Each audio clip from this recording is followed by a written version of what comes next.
Hey guys, so today you and I are going to talk about the most unique team processes. So let's get into it. So the question in question was, Frederick, what are the most unique software development team processes you have experienced? What did you like and what didn't you like about them? Oh Lord, this is so. I'm gonna be completely honest with you and say that I've seen some stuff. I've seen some stuff. And I really don't have, like, I have things that are good about these processes, and I will try my best to stay objective here and like make it sound like I do the positives justice, but I have such a mountain of repressed rage that I need at some point to deal with, ideally without there being any type of sharp objects or firearms nearby, that it's going to be hard for me. But so just bear with me, right? Because I have some baggage on this topic. But let's try it, right? So, one of the weirdest processes that I've ever experienced was the process of what's called OKR setting, which stands for Object Key Result, which is not, of course, I'm assuming here it's a Google thing, but I'm just saying, of course, it's a Google thing because we heard about it from Google to start off with in my team. And the basic idea is very simple. You plan a quarter of work or some arbitrary amount of time, and then you set objectives, and then you set key results of like how you're going to measure your success towards those objectives, and then you do a to-do list of actual tasks that you are going to do in order to meet all of these goals, right? Sounds easy enough, right? Now, when my company tried to do this, they felt that this was so hard to do that we took 5 days, full 5 days, to set 3 months of work. Full 5 days. And my first, this was torture. It was absolute torture. I identified for myself that we shouldn't need more than a few hours to do this, at most. And the problem is going to be that everybody's going to sit here and try to define what everything means and try to be basically approaching this as a damn lawyer or attorney or something like that, where every single word needs to be measured and weighed and evaluated, because if it's not the exact thing that we're talking we want, we might be liable in some future state. And that's exactly what happened. So we took the full 5 days, and I kind of faded in. I'm going to be honest. I blacked out a few times. Like the hours just kind of flew by at one point when my mind just shut down. I vaguely remember like a lot of my coworkers just talking back and forth about defining how do we make this measurable? How do we create a situation where it's not a fail pass type of key result? How can we do all of these things? And I just said, well, it's very simple. You just decide that you're going to do 5 things, which means that if you do 3, you can measure it without having everything be successful. That's all you have to do. But that wasn't good enough. It was too simple. It didn't express the emotional state and the ambitions of my team. So I sat there for a few more days, and then after one of these periods, we did it again. And this time it wasn't 5 days, it was 3 days. Same thing. I was accused of falling asleep during one of these sessions. I, of course, denied it, but apparently I did it in the middle of the meeting room, and there were 7 other people there. I reject their reality and substitute my own, but that's apparently what happened.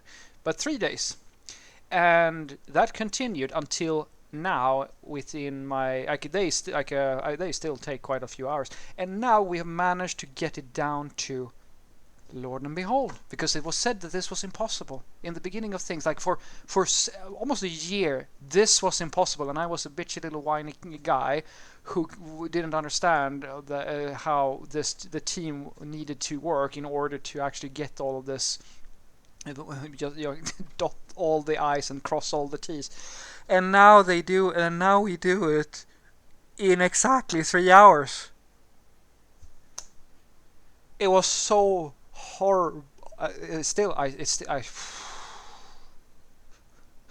don't have the words. I still think about it, and I still get angry every single time because I can't. I just fade out. Like at the end of, like I think before I moved to the current team that I had, I actually just walked out. When the thing were on paper, I said, "All right, I'm gonna go now and go and take a lunch. So can you then? So like whoever wants to sit here and try to tweak the words until they mean exactly the thing that you think that they're going to mean, even though we all agree on what needs to be done, and we all know that the second we get to the last portion of the quarter, we're going to try to tweak and redefine things again just to make the numbers what we want them to be, because that's what you always do when you plan stuff where you need to be accountable. You either fail brutally or scope changes and you need to tweak things to reflect the new reality, and that's what we did. And we did that every single time. And we're going to continue doing that until the cows come home. Yeah. The good part was, which was really nice, was that we all aligned. We all could align on a joint vision. There was a team sensation, like a team spirit was built up, and people felt a sensation of purpose and vision, which is the most important thing there is. This is this is the thing that you should really focus on. Like that's the thing that works with this, which is that if you can't align people on a shared vision of what you're going to do, and you create if there's not a sensation of purpose, people get demotivated a lot of the time, and the code actually suffers. Like the overall product suffers because you're not actually planning out where you want to go in the next step. You're just constantly in a state where it's just another story. There's no connection, there's no red thread about anything into the whole thing. So you're actually just ad hocing things together, which is bad. You need purpose and vision. And I like to say you need a long-term perspective and a short-term perspective. You need to know where you're heading. It's kind of like sailing. That's what I look at it like. You know where the island is, where you want to go.